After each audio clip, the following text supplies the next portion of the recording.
کہ قرآن پڑھ کے بھی تمہارے دل کے اندر گداز پیدا نہیں ہوتا، نرمی پیدا نہیں ہوتی، تو تمہارا دل نرم کب ہوگا؟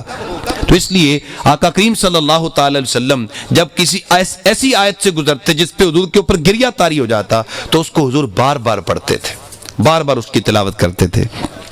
اچھا، ایک دن ایسا ہوا آقا کریم صلی اللہ علیہ وسلم تلاوت کر رہے تھے کہ ایک آیت ہے، ان تعذبہم فانہم عبادک وان تغفر لہم فانک انت العزیز الحکیم، کہ مالک اگر تو، عیسیٰ علیہ السلام نے اپنی قوم کے بارے میں اللہ کی بارگاہ میں عرض کی تھی کہ مالک اگر تو ان کو عذاب دے تو یہ تیرے بندے ہیں، اور اگر تو ان کو معاف کر دے تو تو بڑا مہربان ہے۔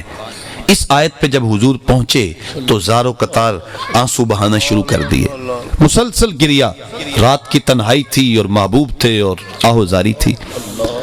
اللہ اکبر، جب حضور مسلسل روئے نا تو اللہ کا دریائے رحمت جوش میں آ گیا، کہا جبریل جی رب جلیل جاؤ میرے محبوب سے پوچھ کے آؤ محبوب رونے کا سبب کیا ہے۔